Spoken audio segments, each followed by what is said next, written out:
근심에 눌릴 때 주께서 내게 오사 위로해 주시네. 가는 길 캄캄하고 괴로움 많으나 주께서 함께하며 내 짐을 지시네. 그 은혜가 내게 족하네. 그 은혜가 족하네. 이 괴로운 세상 지날 때 그 은혜가 족하네. 번민이 가득 차고 눈물이 흐를 때 주 나의 곁에 오사 위로해 주시네. 환난이 닥쳐와서 어려움 당할 때 주님의 능력 입어 원수를 이기네. 그 은혜가 내게 족하네. 그 은혜가 족하네. 이 괴로운 세상 지날 때 그 은혜가 족하네. 그 은혜가 내게 족하네. 그 은혜가 족하네. 이 괴로운 세상 지날 때 그 은혜가 족하네.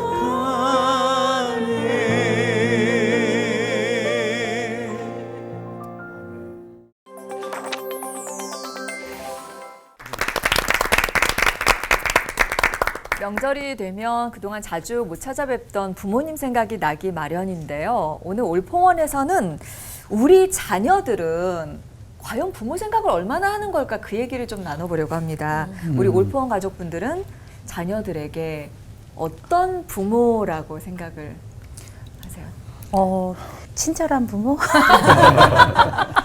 그러고 싶어요. 네. 네. 저도 과거에는 좀 제가 막 욱하는 게 많아서 그랬었는데 점차 하나님의 마음이 좀 투영되는 통로로 되어 가는 것 같아요. 네.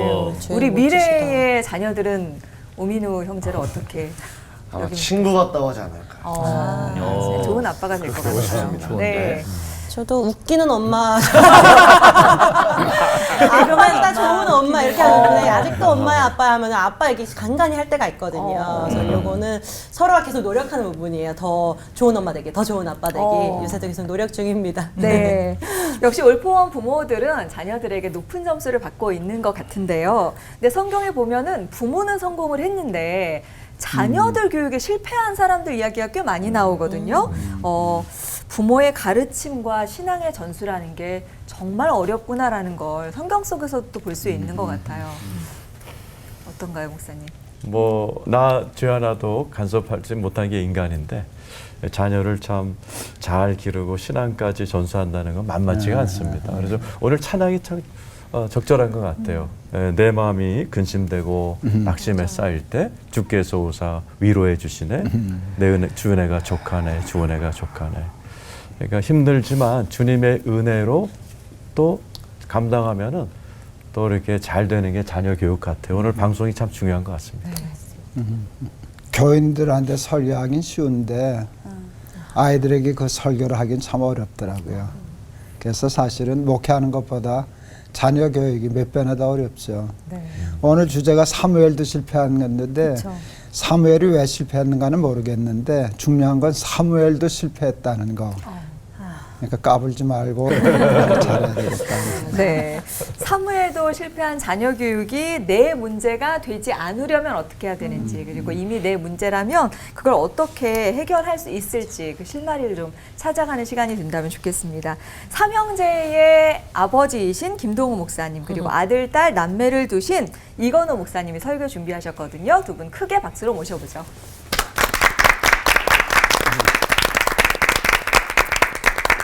제가 예배서서 6장 4절 우리가 잘 아는 말씀인데 한 절 읽고 말씀 시작하겠습니다. 또 아비들아 너희 자녀를 노엽게 하지 말고 오직 주의 교양과 훈계로 양육하라. 이제 주어진 주제가 사무엘이 왜 그렇게 훌륭한 제사장이 자녀 교육에 실패했는가를 물었는데 암만 생각해도 모르겠더라고요. 그냥 제가 찾은 대답은 사무엘도 실패할 만큼 자녀 교육은 어렵다. 그리고 또 중요하다 하는 생각을 했었어요. 왜 이렇게 어렵고 실패를 할까? 어떻게 하면 그래도 자녀 교육에 큰 실패하지 않고 성공할 수 있을까 하는 생각을 했어요.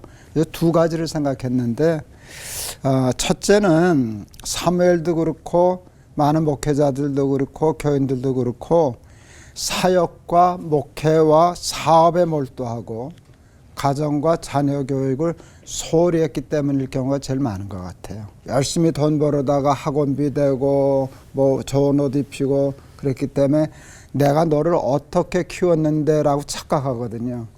근데 별로 가르친 게 없어요. 주의 교양과 훈계를 우리 목사들은 교인들에게 설교는 하는데 그 설교하는 것만큼 아이들에게 이렇게 살아라, 이렇게 예수 믿어라 라고 하는 일을 몸으로 삶으로 가르치는 일을 좀 소홀히 하지 않는가 이렇게 생각을 해요. 저는 34살에 이제 목사가 됐는데요. 담임 목사가 되었는데 첫 담임 목사가 되어서 부임하면서 하나님 앞에 말도 안 되는 기도를 했어요. 옛날 어른 같으면 저거 목사 맞아 할 소리를 들을 기도를 했는데 이런 기도를 했어요. 하나님, 저는 교회를 위해서 이거 방송해도 되겠나 모르겠네. 가정을 희생하고 싶지 않습니다. 아이 셋을 열심히 잘 키우겠습니다. 두 사람이 결혼하여 아이들 셋 믿음으로 잘 키우면 50% 남는 장사입니다. 하나님도 잘 아시겠지만 50% 남는 장사 쉽지 않습니다. 목회한다고 교회들 본다고 가정을 등한시하는 일 하지 않겠다는 그런 마음이었어요. 그렇다고 해서 제가 교회 내팽개치고 아이들만 우상시하고 그랬다고는 양심적으로 생각하지 않지만 저는 목회만큼이나 가정이 중요하고 특히 아이들을 주의 교양과 훈계로 양육하는 일이 가장 중요한 목회라고는 생각을 했어요. 그래서 이제 그것이 나름대로 가정을 지킬 수 있는 가장 중요한 요인이 되지 않았을까 하는 생각을 해봤습니다. 이제 두 번째 이유는 무례함 때문이에요. 그 애티튜드의 문제라고 생각해요.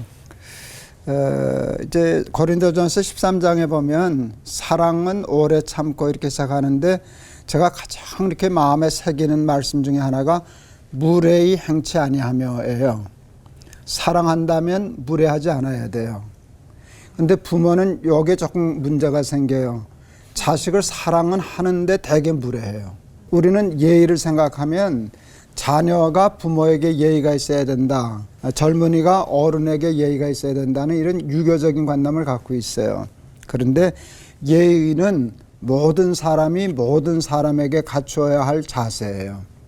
그러니까 부모도 자녀에게 예의가 있어야 되는데 우리는 어떻게 그게 꼭 유교인지 잘 모르겠지만 유교인들이 또 반발하실런지 모르지만은 그 잘못된 유교적인 관념 때문에 어른은 그냥 가르치고 명령하고 너는 자식이니까 무조건 따라야 하고 그런 면이 많아서 자녀들에게 사랑하는 만큼 무례한 경우가 더 많아요. 남의 자녀들에 대해서는 꽤 예의가 있고 관대해요.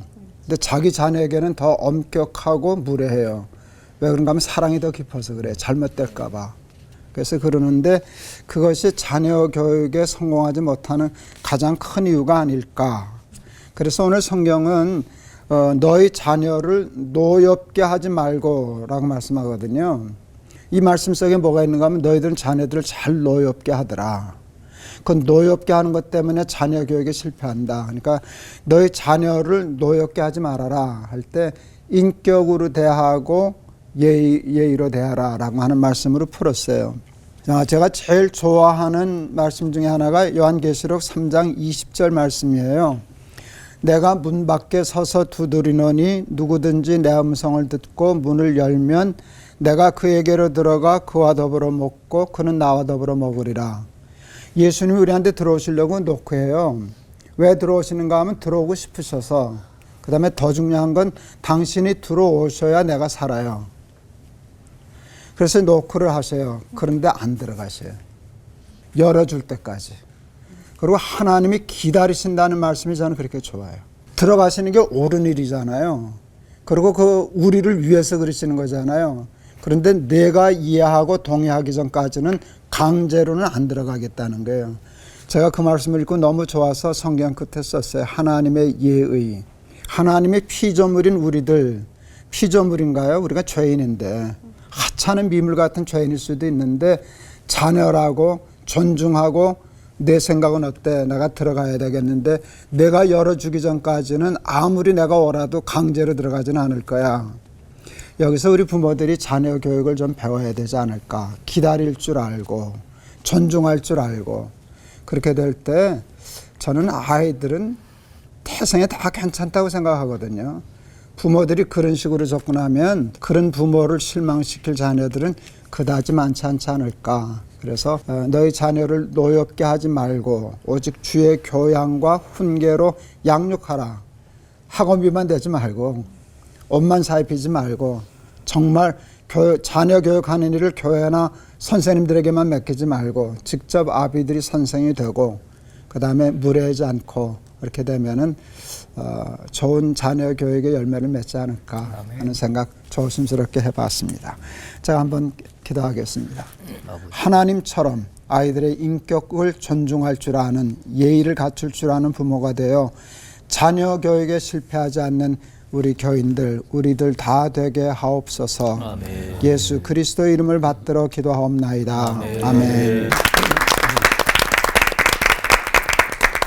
인류 최초의 부모 누구죠? 아담과 하와도 자녀 교육에 실패해서 두 아들이 죽고 죽이는 비극이 가정 안에서 벌어집니다. 하나님이 제일 사랑했고 마음에 합했던 다윗마저도 그 자녀들이 엉망이 되는 것을 보게 되고 뭐 엘리 제사장 뭐 할 것 없이 구약에는 참 많은 인물들이 자녀 교육에 실패하는 것 같아요. 많은 생각하게 되죠. 부모 탓일까? 자녀들 본인의 탓일까? 어떤 메시지가 있는가? 특별히 호세 같은 경우도 하나님이 일부러 저 음란한 아내를 맞이하게 해서 그 부부를 통해서 메시지를 전달하지 않습니까? 하나님은 끊임없이 용서하는 분이다. 어쩌면 이 구약에 나오는 실패하는 가정에게도 우리에게 주는 메시지가 있는 것 같아요. 그것은 인간의 힘으로는 할 수 없다는 것을 우리에게 가르쳐 주는 것 같습니다. 구약 성경의 마지막 두 절이 이렇게 됩니다. 보라, 여호와의 크고 두려운 날이 이르기 전에 내가 선지자 엘리야를 보내리니 그가 아버지의 마음을 자녀에게로 돌이키게 하고 자녀들의 마음을 그들의 아버지에게로 돌이키게 하리라. 돌이키지 아니하면 두렵건대 내가 와서 저주로 그 땅을 칠까 하노라 하시니라. 구약 성경의 마지막 두 절의 주제가 아버지와 아들입니다. 아버지와 아들의 이 관계는 엘리야가 오지 않으면 풀리지 않는다. 예수님이 오셔서 엘리야는 세례 요한이라고 말씀하셨고 세례 요한은 구약과 신약을 연결해주는 가교 역할을 해주는 것이죠. 구약의 많은 실패의 이야기는 예수님이 오셔야 된다는 걸 가르쳐주는 어떤 신호 같습니다. 예수님이 오셔야 또 예수님이 그리스도의 영으로 우리 안에 들어오셔야 그 예수님과 연합된 자만이 이 자녀 교육뿐만 아니라 인생의 모든 문제를 넉넉히 이길 수 있다. 이런 것 같습니다. 두 자녀가 있는데 저희 아들이 저를 굉장히 좋아했고 저도 굉장히 사랑했었어요. 중학교 들어갈 때까지만. 근데 우리 아들이 중1 때 제가 대구로 가는 바람에 따라왔는데 대구가 텃세가 심한 곳입니다. 저도 힘들었지만 우리 아들 더 힘들었던 것 같아요. 그러다 보니 불량한 친구들을 사귀게 됐고 그때부터 제 아들이 막 건너가기 시작을 했어요. 때려도 보았고 훈계도 해보고 뭐 금식도 시켜보고 별짓도 다 했지만은 소용이 없었습니다. 계속 건너가는 아들을 바라보면서 제가 태어나 딱 2번 울었어요. 아버지 돌아가실 때 울고 우리 아들 때문에 울었습니다. 나쁜 놈이죠, 나를 울게 하는. 한국에는 소망이 없다. 미국으로 데려갔습니다. 고등학교 수업을 하고 내일 한국에 와야 되는데 막 버티는 거예요. 한국 가겠다고. 하늘이 샛노랗고. 그래서 어떻게 해요? 예배 드리자. 그 하숙집 주인하고 저하고 우리 아들이 예배를 드리는데 뭐 짧게 얘기하면 감사하게도 성령님이 우리 아들에게 강하게 임해버리셨어요.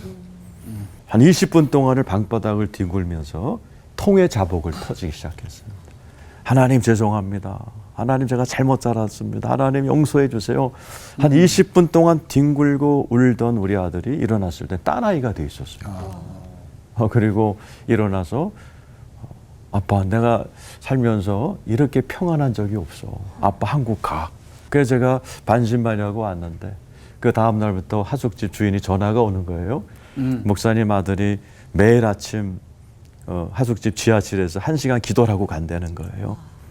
여기가 확 바뀌었습니다. 그렇게 참 모범적으로 고등학교를 졸업하고 대학을 졸업하고 지금은 신대원 졸업반 전도사로 이제 사역하고 있습니다. 그 아이 볼 때 제가 정말 별의별 짓을 다 했거든요. 우리 아들을 고치려고. 백해무익했지만 딱 20분 동안 성령이 만져주니까 그냥 아이가 확 변하는 걸 보면서 야, 인간의 힘으로 안 되는구나. 하나님의 힘으로만 가능한 게 자녀 교육이고 저에겐 굉장한 깨달음의 순간이었습니다.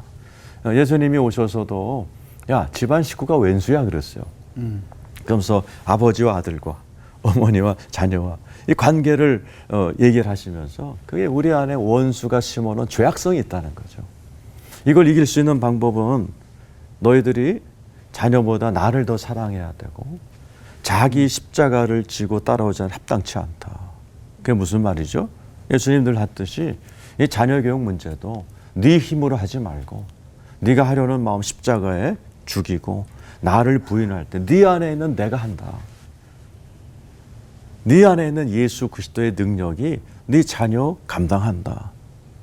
너희 가정의 원수 문제 해결해 주신다라는 그런 메시지인 것 같습니다. 자녀 교육 참 만만치 않지만은 내 안에 계신 예수님이 역사하시면 넉넉히 감당할 줄로 믿습니다.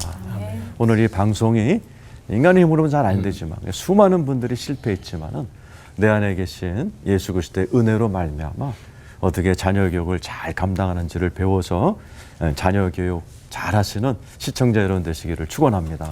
아멘. 하나님, 우리에게 맡겨주신 자녀들 참 만만치 않습니다. 그러나 우리 안에 계신 예수 그리스도의 은혜로 말미암아 넉넉히 감당할 줄로 믿습니다. 예수 그리스도의 이름으로 기도드리옵나이다. 아멘.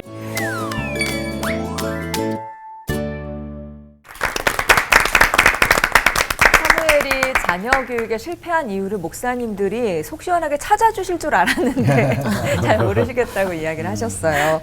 네, 사무엘은 어머니 한나의 서원 기도로 태어났고요. 또 대사사가 돼서 엘리 대제사장이 또 자녀 교육에 실패하고 목이 꺾여 죽는 거를 또 봤잖아요. 그래서 그걸 전철을 반복하지 않을 만큼 자녀를 잘 교육시켰을 것 같은데 그때부터 자녀 세대가 말을 안 듣는 다른 세대였던 건가라는 생각도 들고 사무엘 역시 자녀들에게 본을 잘 보이지 못했나 싶습니다. 전도사님 네. 어떻게 들으셨어요? 저도 좋은 그냥 아빠. 뭐 애들이 말 안 들어 이렇게 말하고 싶죠. 근데 사실은 뭐 저 역시도 문제 자녀 뒤에 항상 그 배경에 문제 부모 있다 이렇게 인정할 수밖에 없는데요. 사무엘도 보면은 너무 일찍 부모 품을 떠나가지고 이 부모가 어떤 건지 또 아버지가 어떻게 돼야 되는지 좀 아버지 사랑도 잘 못 받지 않았나 이런 생각도 한번 해보는데요. 네. 우리 이건호 목사님하고 우리 이한용 목사님께 요거 어떻게 생각하시는지 여쭤보고 싶어요. 이한영 목사님은 구약 신학자니까 네. 신학적으로 설명하시고 저는 또 치유를 전공했으니까 치유 서적 중에 몸에 밴 어린 시절이라는 유명한 책이 있어요. 그러니까 어렸을 때 몸에 밴 대로 어른이 대해서도 그게 배워 나온다는 얘기죠. 사례로 어렸을 때 그냥 맨날 부부 싸움만 보고 맨날 싸우던 가정에서 자라서 그게 몸에 배가지고 결혼하고 어른이 돼서도 항상 싸울 태비를 하고 싸울 생각만 하고 산다는 거죠. 그래서 예를 들어 신방 가면은 할 일도 없이 맨날 누워 있으면서 목사님 피곤해요, 피곤해 이런 분들이 있거든요. 그 몸은 누워 있는데 머릿속으로 맨날 싸울 생각을 하기 때문에 그렇거든요. 근데 지금 사무엘 얘기하신 것처럼 아버지의 부재가 그죠? 사무엘이 어렸을 때부터 또 부모랑 떨어져 있었으니 그것도 충분히 가능성은 있어 보여요. 그러니까 이렇게 어렸을 때 아버지의 부재를 겪은 분들은 또 그게 몸에 배워가지고 또 그 어른이 되어서 자기도 이렇게 자녀들을 좀 방치한다든지 그런 경향이 있다. 우리 사무엘이 아버지의 부재를 겪었기 때문에 그 또한 자녀들에게 어쩌면 소홀히 하지 않았는가. 네, 이제 우리 구약학자 얘기를 드려야 됩니다. 글쎄요, 사무엘은 왜 자녀 교육에 실패했을까?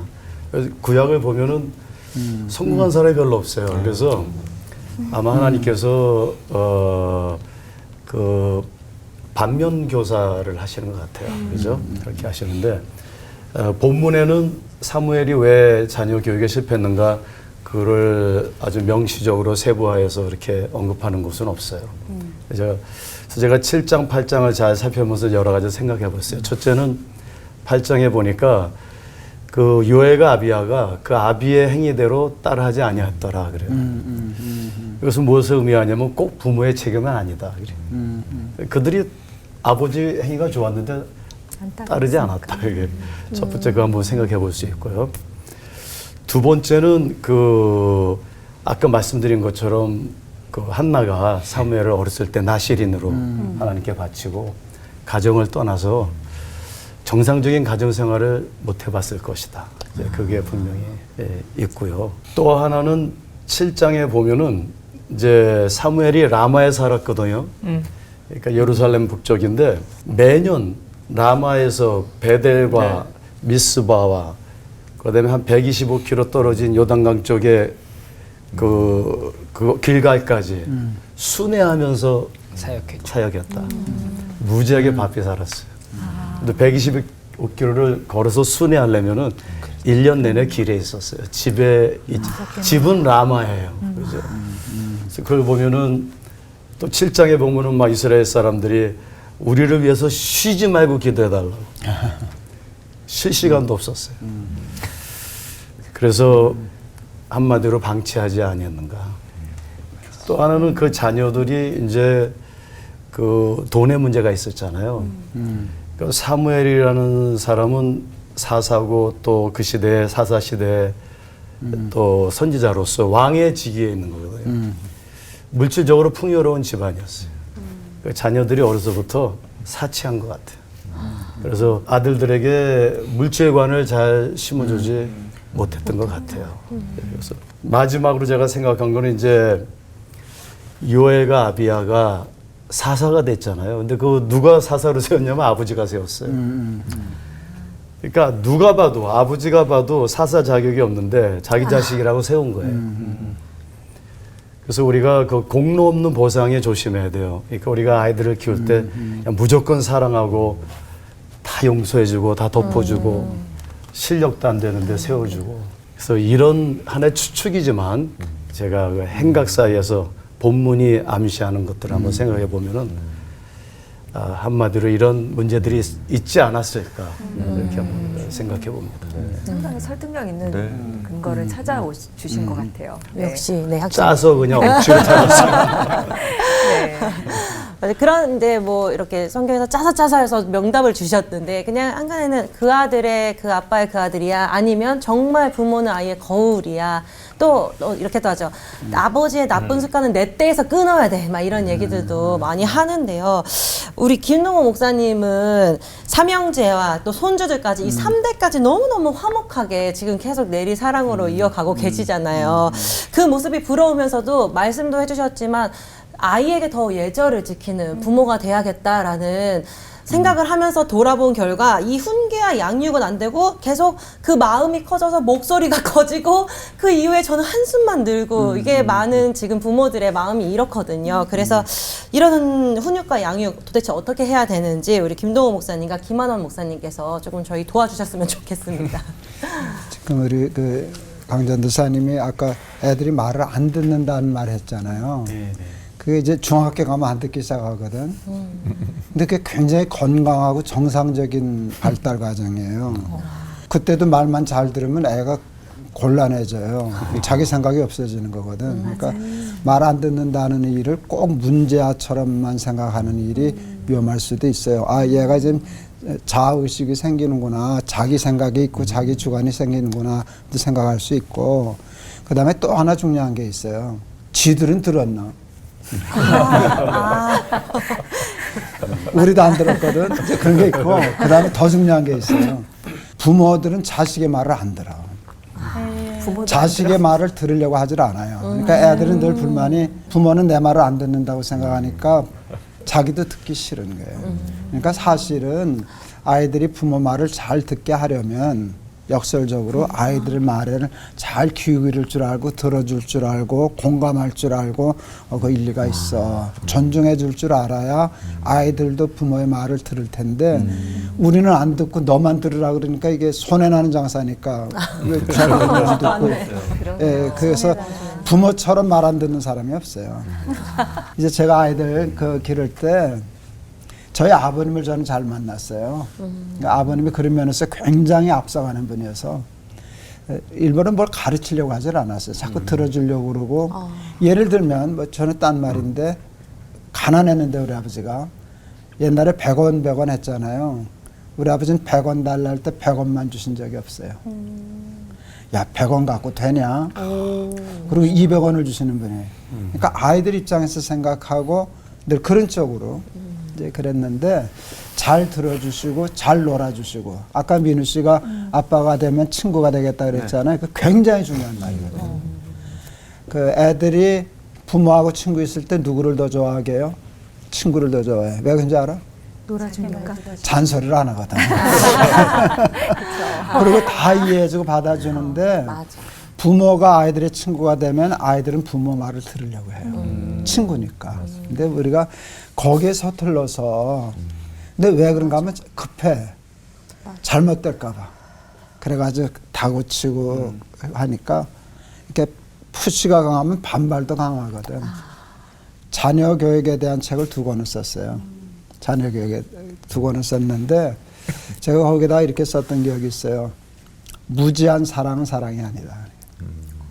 사랑에 지식이 더해야 돼요. 사랑에 지식을 더하라 그랬거든. 근데 우리는 부모들이 아이들 교육하는데 공부를 안 해요. 아이들의 심리가 어떤지 발달 단계가 어떤지 그런 거 공부를 안 하고 그냥 무조건 푸시를 하니까 애들은 반발하게 돼 있거든요. 그래서 아까 우리 강전도사님이 애들이 말을 안 듣는다 그럴 때 쥐는 들었나? 이제 그리고 우리 부모들이 애들 말을 안 듣거든. 네, 그래서 애들 말을 잘 들어주면 애들도 우리 말 잘 들을 텐데 하는 생각 해봤어요. 네, 이제 목사님들 설교도 오늘 좋았고 지금 이제 말씀도 좋은데 전문가들이 하는 이야기를 저는 기억하고 있어요. 그 부모가 자녀를 대할 때는 자녀의 성장 발달, 지금 목사님 말씀하셨는데 성장 발달의 그 맞도로 부모 역할이 바뀌어야 된다는 거거든요. 영유아기는 애착 관계라 그러잖아요. 이거 뭐 제 얘기가 아니에요. 이거 이미 다 학계에서 얘기하는 거예요. 그럴 때는 아이랑 눈을 맞춰주고 충분한 애착이 형성되도록 해줘야 되는 거잖아요. 그 다음에 영유아기가 지나면 이제 아동기인데 이때 역할은 슈퍼바이저예요. 해야 되는 일과 하지 말아야 되는 일을 분명히 가르쳐야 돼요. 근데 이제 이미 앞에서도 말씀하셨지만 그냥 사랑으로 다 허용해 주는 거예요. 아까 사무엘도 아마 그 허용 그걸 잘 못 가르치지 않았나 이런 생각이 들어요. 그 슈퍼바이저니까 이건 안 돼. 이건 하는 거 아니야. 이건 네 거 아니야. 여기서 이렇게 떠드는 거 아니야. 라고 분명히 가르쳐주고 훈육을 해야 되는데 이게 안 되는 거죠. 그러면 이제 아동기를 지나서 청소년기로 들어가면 부모의 역할은 뭘로 바뀌어야 되느냐? 코치로 바뀌어야 되는 거예요. 이렇게 해보면 어떻겠니? 이렇게 하는 게 좋겠는데 이렇게 코치가 되는 거고 실제로 운동선수는 본인이 뛰는 거니까. 근데 어릴 때 감독관으로 잘 키우지를 않았어. 근데 사춘기가 됐는데도 감독관 역할을 하려고 그러는 거죠. 통제하려고 들고 조종하려고 들고 이러니까 애들이 이제 엇나간다는 거예요. 이론은 그렇습니다. 이론은. 그러면 이제 성인이 되면, 근데 저는 이렇게 해보려고 노력했어요. 정말 노력했는데 성인이 되면 프렌드예요. 그쵸. 더 이상 부모가 아니에요. 이제는 독립된 인격으로 봐주고 오히려 자식 말을 잘 들어야 돼요. 성장하면 이제 그런데 다 컸는데도 아직도 슈퍼바이저야. 아직도 너는 감독관이. 왜 반찬을 그렇게 하냐, 살림을 그렇게 하냐, 옷을 왜 그렇게 입었냐. 이렇게 될 때 갈등이 일어나게 되고 자녀들은 분노하는 거예요. 그래서 우리가 자녀를 키우는 게 가장 전문적인 일이고 가장 기도 많이 해야 되는 일이기는 하지만 이거 일반적으로 이미 다 나와 있는 이 정도를 우리가 깨닫지 못하고 이 역할을 제대로 못 해주고 있는 거 아닌가라는 생각을 제가 해보면서 한 가지 덧붙이고 싶은 건 이겁니다. 자녀를 잘 키우고 싶잖아요. 그죠? 이걸 뒤집는 거예요. 자녀를 망치고 싶은 부모는 없잖아. 근데 자녀를 만약에 망치고 싶으면 네가 다 해줘라. 판단도 대신 해주고 먹는 것도 대신 먹여주고 옷도 대신 입혀주고 결정을 다 부모가 해줘라. 그럼 네 자식은 100% 망가진다. 그러면 결국 자녀 교육의 목표는 뭐냐? 아이가 자립하는 거예요. 혼자 생각하고 혼자 판단하고 혼자 갈 수 있도록 부모가 그렇게 키우면 정말 잘 키운 거다. 근데 여기에 이제 말씀으로 양육하는 일이 함께 돼야 되겠죠. 그럴 때 모르겠어요. 지금 이 방송 보는 분들이 연령대가 다양할 텐데 아직 그 아이가 없는 젊은 친구들 또 아이가 어린 분들을 빨리 시작하기를 바라고 이미 성장했으면은 빨리 잘못한 거 사과하고 역할을 빨리 바꿔야 될 것 같아요. 네. 네, 그러니까 아이가 제대로 자립하는 거를 도와주려면 때로는 좀 떨어져서 그렇지. 고생하는 것도 넘어지는 것도 그렇지. 좀 옆에서 봐줄 수 있는 그게 필요한데 그게 좀 어려운 것 같아요. 맞아요. 네. 근데 한편으로는 그 자식들도 책임이 있지 않나 싶어요. 그 사무엘이 기도한 사람이었으니까 그 자녀들을 위해 기도했겠죠. 그리고 할머니 한나도 기도의 여인으로서 손주들을 위해 좀 기도했을 거고. 근데도 사무엘의 자녀들이 뇌물을 받고 재판도 불이하게 하고 결국 백성들까지 이런 사사는 더 이상 필요 없다. 사람 왕을 달라 이렇게 졸라서 사울 왕을 세우는 빌미를 만들게 된 걸 보면 결국 자기 신앙을 똑바로 갖지 못한 탓이 아닌가 싶은데 목사님 생각은 어떠신지 우리 네 분께 다 여쭤보고 싶습니다. 우리 김동호 목사님부터. 젊은이가 그 얘기를 하니까 참 감사하네. 그런데 나는 조금 나이 들고 부모로 손주들 있는데 나는 애들 잘못된 건 다 부모 탓이라고 생각해. 그 애들은 부모를 보고 자라잖아요. 그리고 애들은 기본이 태어나서부터 부모한테 의존하고 부모가 최고인 사람이에요. 우리 아까 목사님이 얘기한 것처럼 난 그게 굉장히 중요하다 생각하거든요. 그런 지식만 있어도 사랑이 있는 데다가 지식이 더해지면 완벽해져. 근데 지식이 있는데 사랑이 없으면 그것도 곤란하지만 그보다 더 나쁜 것은 무지한 사랑은 훨씬 더 나쁜 거거든. 그래서 나는 부모가 난 부모 탓이다 많다고 생각해서 애들 책임이 부모 탓이지 뭐 그렇게 되면 너무 무책임한 부모가 되잖아요. 그래서 그리고 목사님이 얘기해준 그 단계 이제 저는 이제 그런 공부를 했으니까 근데 그게 도움이 돼. 놔줘야 할 때 떠나야 할 때 나중에 제일 마지막은 뭔지 아세요? 아이가 내 보호자가 되는 거예요. 난 지금 바뀌었어. 그죠? 예. 이젠 애가 우리 집에 가장이고 나는 이제 피보호자야. 근데 그게 너무 즐거워요. 그러니까 그 기회를 주는 거예요. 이제 때가 지났으니까 이제 네가 나 보호자지. 감사하죠. 네. 그러니까 간섭이 얼마나 심한지 몰라 이 자식들이. 말 잘 되셔야겠어요. 눈치 보고 살잖아. 비행기 타지 마세요. 멀리 가지 마세요. 떨어지시면 안 됩니다. 떨어지지 않으시고. 그런데 그게 즐거워요. 그래서 그런 때를 알고 자녀 교육이 쉽지는 않지만 그렇게 어려운 것도 아니거든. 관계가 서로 좋은 관계에서 출발하기 때문에 우리가 큰 실수 안 하고 하면은 이제 잘 자라게 되지 않을까 그런 생각도 들어요. 예. 저는 조금 다른 시각인데 우리 선배님 목사님께서 다 말씀하신 부모 책임도 있지만 그렇게. 저는 인간의 타락성이라고 분명히 있다라고 봐요. 아담과 하와는 부모가 없었잖아요. 그렇죠. 근데 왜 삐뚤어졌느냐? 이제 그 인간의 타락성인데 아마 사람은 태어나면서 뭔가 항상 남을 탓하고 그런 불만, 불평하는 자기가 책임지지 아니하고. 이제 창세기 3장 우리가 13절, 14절에 쭉 가보면은 하나님께서 아담한테 너 왜 먹었지 그거?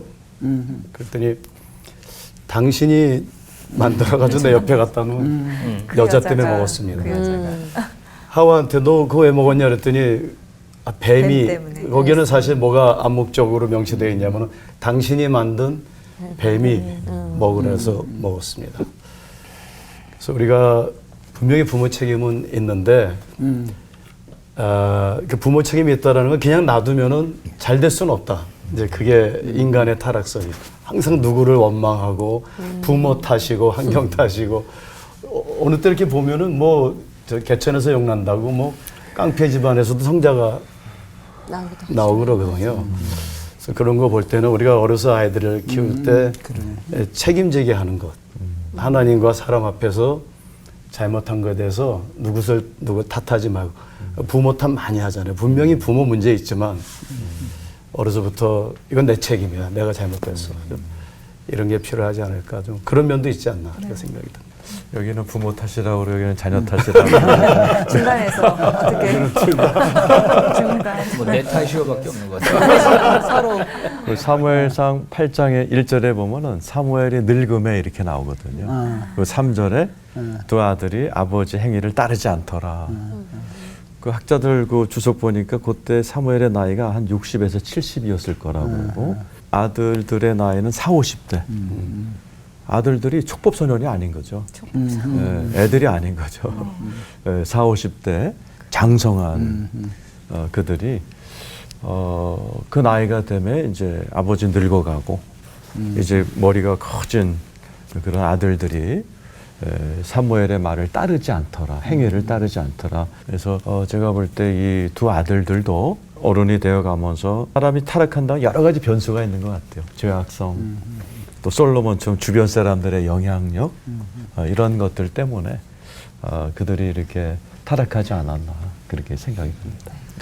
저는 성경에서 제일 이해 안 되는 부자 관계가 히스기야하고 므낫세예요.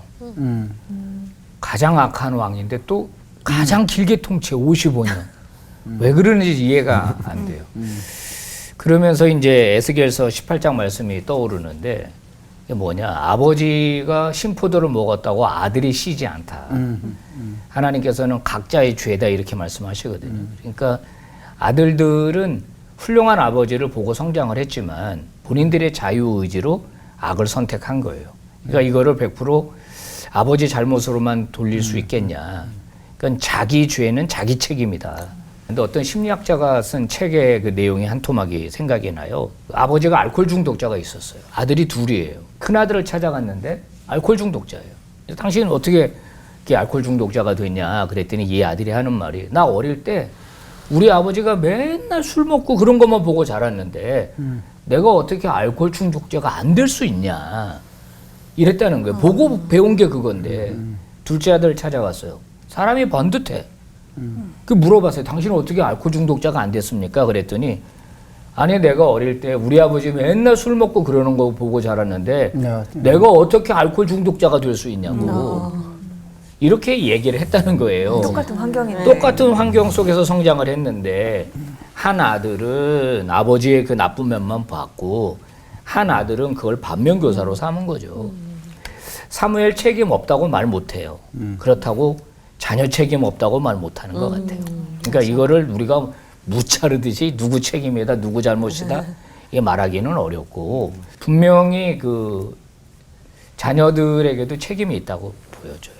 자유의지를 가지고 자기가 선택하는 부분이니까 여기 자녀들 시청자 여러분 정신 바짝 차려야 돼요. 우리 책임이에요. 내 책임이에요. 부모 책임 아니고 그렇게 하고 살아야 돼요.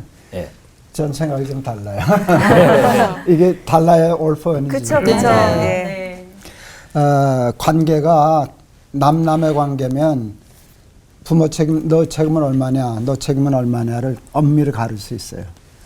부모와 자식 관계에서 잘못된 건 부모 책임이에요. 다 내 책임입니다. 그게 부모 마음이지. 네. 너도 여기 있으니까 요만큼은 네가 잘못한 게 있는 거야. 그건 잘 안 되는 것 같아요. 그리고 저도 이제 인간의 죄성, 우리 말씀하시는 거 인정하거든요. 그러니까 주의 교양과 훈계로 양육해야 할 책임이 부모에게 있는 거거든. 그러니까 그 원죄가 없으면 뭐 양육할 게 뭐가 있어요. 주의 교양과 훈계가 뭐가 필요했어요. 그거는 다 타고난 것인데 그 원죄를 가지고 태어난 자식에 대한 책임이 부모에게 있다. 가르쳐야 할 책임이. 그러니까 그 아이가 잘못됐을 때 어느 부모가 너도 원죄가 있으니까 요만큼은 네 책임이야. 내 책임은 요거밖에 없어. 그렇게 할 수는 없다는 거죠. 그러니까 책임이 없다는 게 아니라 아이의 문제도 있고 그 부모를 보고 그 알코올 중독자가 된 건 아버지 탓이라. 그러니까 이제 목사님 말에 동의를 하면서 부모는 내 책임이라고 생각해야 되고 자식은 또 내 책임이라고 생각해야 되는 거예요. 그게 정답이에요. 서로 네 책임이라고 그러면 안 되고 다내 책임이다. 내가 잘못한 거다라고 생각해야 맞는 거죠. 그러니까 사무엘이 여기 앉아 있으면은 예. 좀 억울하겠지만 또 다 내 잘못이지 뭐 그랬을 것 같아요. 제가. 예. 맞아요. 맞아요. 법정 드라마의 그 배심원단을 뵙는 것 같은 느낌도 들었습니다. 네. 근데 정말 이렇게 자식이 하늘에서 뚝 떨어진 게 아니고 하나님께서 우리를 통해서 이 땅에 보내주신 선물이니까 당연히 이렇게 부모와 자녀는 연결되어 있는 그 나무의 가지 같은 그런 존재가 아닐까 하는 생각도 좀 들고요. 그래서 이렇게 자식이 잘못되면 정말 내 몸의 일부가 떨어져 나가는 것 같은 그런 고통을 좀 느끼잖아요. 아직 경험 전이라서 덜 아픈 제가 한번 가지가 이번에 그 가지가 없어. 돌발 질문으로 우리 부모님들께 센 질문 한번 드려보도록 하겠습니다. 마음의 준비 좀 해주시고요. 자식 키우면서 솔직히 이놈이 정말 내 자식이 맞나 싶어서 호적에서 파버리고 싶은 때가 있었다 없었다. 하나 둘 셋. 없었다. 김 목사님은 없으시고 난 나머지 다 없었어요. 저는 있으셨고 있었어요. 있으셨고 있었어요. 난 많았어요. 대구에서 몇 목사님. 없었다. 이게 행운 아들이시네. 우리 그 있었다고 우리 이 목사님부터 이건우 목사님. 아유, 전 뭐 우리 아들 때문에 마음 고생 많이 했고. 아까 근데 그러셨을 호적을 뭐 판다 그러지만은 대한민국 역사상 호적 파간 적은 한 번도 없었다고. 하나님께서 진짜 자녀라는 거는 이게 끊을 수 없는 죽을 때까지 끊는다고 마음 먹고 말도 하지만 끊을 수 없는 게 부모와 자식 관계잖아요. 그래서 제가 쭉 지나와서 보니까 옛날에 이제 자녀 탓을 많이 했는데 저게 저 엄마 닮아서 저렇다고 내가 맨날 이제 제가 사모님 얘기도 또 들어봐야 돼요. 네네네. 또 제가 이제 치유와 영성을 전공하면서 하나님이 사실은 나 목사 만드시려고 내 앞에 나한테 딱 적수 나한테 딱 맞는 파트너 갖다 놓은 거죠. 그래서 사실 얘는 정말 내가 난 새끼지만은 절대로 내가 얘를 이길 수 없다는 거를 내가 알고. 왜냐하면 얘는 나를 변화시키려고 하나님이 기름 부어 쓰는 종이에요. 절대 이길 수 없더라고. 그걸 깨닫고 나서는 내가 백전백패. 막 나 괴롭힐 때 너 사역 중이구나. 너가 시선으로. 참고로 우리 목사님 아들이 저희 신학대학교에 아신데 영어 트랙 MDiv 공부하고 있어요. 제가 클래스에서 강의도 하고. 근데 얼마나 잘생기고 착하고 리더십이 있고 훌륭한지 모든 교수들이 아주 눈독을 들여서 제가 사회를 삼으려고 그치. 여자친구 있냐 그랬더니 있대요. 그 정도로 훌륭한 아주 정말 누가 봐도 멋진 지금 그런 청년입니다. 진짜 진짜 사역을 하려고 정말 준비 사역을 중이에요. 예, 정말 아주 멋있는 네. 친구입니다. 네. 우리 있다라고 하신 분이 한 분 또 계셨죠. 저는 이제 뭐 호적팔 정도는 아니었는데 네. 그런 얘기를 하더라고요. 목사 아들이 싫다 그러더라고요. 그러니까 아버지만 목사인데 왜 내가 목사 아들로 이제 사람들의 눈에 보여지고 판단되어지고 평가되어지냐. 그게 너무 힘들다 그러더라고요. 근데 그때 제가 그걸 받아줬어야 되는데 저도 이걸 못 받아주고 야, 나는 어릴 때 목사 아들 되는 게 꿈이었다. 내가 보니까 내 친구가 있는데 그 교회 성도들이 걔만 용돈을 주더라고. 목사 아들이라고. 어린 나이에. 아, 나도 목사가 아들로 태어났으면 얼마나 좋았을까. 막 이런 이제 부러움이 있었더랬는데 이제 농담으로 너를 목사 아들 만들어준 거 결국 지나면 네가 축복인 걸 알게 될 건데 그런 갈등이 있었어요. 교회 안 나가고 싶다는 거죠. 잘하잖아요. 그럼 목사 아들이니까 당연한 거지. 네가 목사 아들이니까 섬겨야지. 목사 아들이니까 희생해야지 이렇게 되고 조금 잘못할 수도 있잖아. 그러면 넌 목사 아들이 왜 이래? 이렇게 되니까 교회에서 애들이 힘든가 보더라고요. 저는 목사 아들로 안 살아봐가지고 모르는데 아, 힘들 수 있겠구나. 그때 조금 아이가 흔들리고 그러는데 지금은 괜찮아요. 지금 우리 교회 나오니까 괜찮죠. 그 시기가 또 있었던 거죠. 시기가 예민한 흔들리는 시기가. 시기. 그래서 흔들리지 않고 피는 꽃이 어디 있으랴. 이거 너무 좋아요. 네. 맞아요.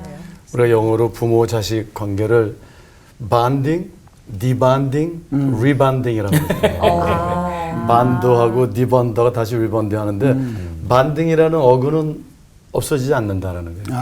호적에서 팔 수 없죠. 맞네. 여기에서 끝난다면 이게 자식들만 이렇게 뭐라고 그러는 걸로 끝날 것 같아서 참 내 자식이지만 참 괜찮다. 자녀들. 실은 부모인 나보다도 참 더 나은 아이들이다. 이렇게 생각한 적은 없으셨는지 여쭤봐 좋을 것 같아요. 나보다 낫기를 훨씬 바래요. 저보다 키도 크기를 바라고 그런 것들이 정말 많은데 키울 때 참 힘들었는데 내가 우리 아이들 잘 키웠구나 안심되셨을 때가 특별히 기억나는 때가 있으셨는지 궁금하고 또 하나님이 맡겨주신 아버지 노릇 한다는 건 뭐라고 느끼셨을까? 아버님들 한 분씩 꼭 대답해 주시기 부탁드립니다. 네. 그래서 저는 우리 아버님도 독자시고 또 우리 이북에서 오셔서 우리 어머님 외삼촌 딸 7, 딸 4, 저 아들 하나예요. 항상 우리 아버님이 너는 좀 애를 많이 낳아라 그래서 제가 결혼하고 아내한테 그래서 5 낳자. 우리 집안이 없으니까 씨가 여기 남한에 그래서 이름을 다 적어놨어요. 한나, 둘나, 셋나, 막나, 그만나 이렇게. 근데 하나님이 한나만 주셨어요. 키우면서 뭐 제가 시행착오도 많았고 잘못도 많이 하고 지금도 후회하는 게 많은데 언젠가부터 우리 딸이 항상 그래. 아빠 나는 이렇게 머리도 별로 안 좋고 또 똑똑하지도 않고 재주도 뭐 없는데 생각하면 할수록 정말 내가 오늘 이렇게 일할 수 있고 이게 다 하나님의 은혜야. 그렇죠. 너무너무 감사하고 매일 아침 출근해서 회사에서 꼭 감사합니다. 하나님의 은혜입니다. 이렇게 기도하기 시작합니다. 제가 그 얘기를 듣고 예쁘네요. 아주 우리 딸을 신뢰하게 되고 아주 안심이 되었어요.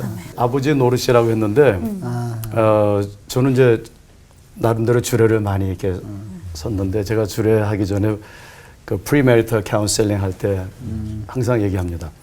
앞으로 결혼해서 자녀를 잘 키우려면은 아빠 노릇이 중요한 게 아니라 남편 노릇 잘하면 된다. 엄마하고 아빠가 잘 정말 모델을 보여줘야 화목하고 사랑하고 그러면은 아이들 별로 신경 안 써도 원만하게 자라는 것 같아요. 제가 한번 교회에서 청소년들 25명에게 100문제 앙케이트를 제가 냈어요. 익명으로 이제 답을 하게. 100가지 질문을 쭉 하고 이제 분석을 해보니까 2그룹으로 딱 나눠요. 한 그룹은 뭐 잘 이렇게 지내는 아이들이고 요 그룹이 아주 보니까 문제가 많아요. 그래서 요 그룹만 빼가지고 제가 그 100문제를 다 이렇게 분석을 해봤는데 공통점이 하나 나왔어요. 다 뭐라 그러냐면은 우리 부모님이 화목하지 않다. 그래서 제가 거기서 깨달은 게 그냥 엄마 아빠가 애 앞에서 항상 즐겁게 서로 사랑하고 야, 너 그냥 집 봐. 엄마 아빠 영화 보러 갈게. 이러면 돼요. 그래서 아빠 노릇이 아니라 남편 노릇 잘하면 된다. 저는 그렇게 확실히 믿고 있습니다. 제가 잘 키웠다고 생각하는 건 지금입니다. 제가 이제 목회하고 있잖아요. 담임 목회. 두 아들 다 훌륭한 봉사자예요. 그래서 작은 아들은 청년부 회장 열심히 해주고 있고, 큰 아들은 또 이제 교회 학교에서 열심히 또 봉사하고 있고, 이제 며느리까지 합세하게 되어서 신앙의 대가 전수가 됐구나. 또 아버지 목회를 이해하고 함께 해주고 있구나. 더 감사할 때는 잔소리를 해요. 얘네들이 모니터링을 해요. 모니터링을. 그때 이제 참 잘 키웠구나. 최근에는 또 그 유튜브 방송에 뭐 이렇게 띄어쓰기가 잘못됐다고 다 캡처해가지고 아빠 이거 담당하는 목사한테 알려줘서 이거 수정을 해야 된다고 이런 거 해줄 때 그래 고맙다. 이게 참 잘 키웠다 이런 생각합니다. 우리 애가 이제 사춘기를 겪으면서 이제 질풍노도 시기를 겪었지만은 아까 우리 아들 칭찬을 교수님이 해주신 이런 말을 들을 때 이제 잘 자라줬구나. 저희 딸도 그래요. 마찬가지고 그럴 때가 있고요. 이제 아버지 노릇 질문하셨는데 저는 하나님과 자녀 사이의 중간 역할이 아버지 노릇 같아요. 그러니까 하나님의 사랑을 자녀들에게 보여주고 반대로 자녀들의 필요, 어려움을 중보기도로 또 하나님께 올려드리고 이 아이들이 성장할 때까지 직접 하나님과 교제할 때까지 아버지 노릇을 잘해야 되는 것 같아요. 이게 근데 쉬운 건 아닌 것 같아요. 어느 분이 저한테 그런 얘기, 자기는 아버지한테 너무 많은 상처를 받았기 때문에 주기도문에서 하나님 우리 아버지 할 때 아버지란 고백을 한 번도 안 해봤다는 거예요. 그게 어렵군요. 그만큼 아버지에 대한 상처가 하나님에 대한 이미지까지 손상시켜버린 걸 보면서 자, 아버지 노릇 잘해야 되겠다 그런 생각을 좀 해봤습니다. 아버지 사무엘도 실패한 자녀 교육에 대한 이야기 나눠봤는데요. 오늘 그 교훈을 따라서 이 땅에 우리에게 맡겨주신 자녀들을 잘 길러냈으면 하는 그런 마음을 좀 가져봤습니다. 하나님의 자녀를 우리에게 맡겨주신 이유가 있을 테니까 부모로서 열심히 더 살아봐야겠다는 생각이 들었어요.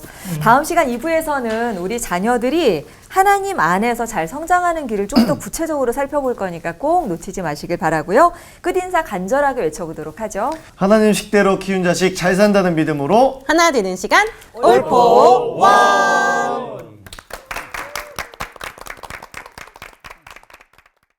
궁금했던 신앙 질문을 올포원에 보내주세요. 선정된 분들께는 이스라엘 네게브에서 생산된 최고급 엑스트라 버진 올리브 오일을 드립니다. 네게브 올리브 오일을 드실 때마다 이스라엘 사막에 회복의 푸른 나무가 심어집니다. 많은 참여 부탁드립니다.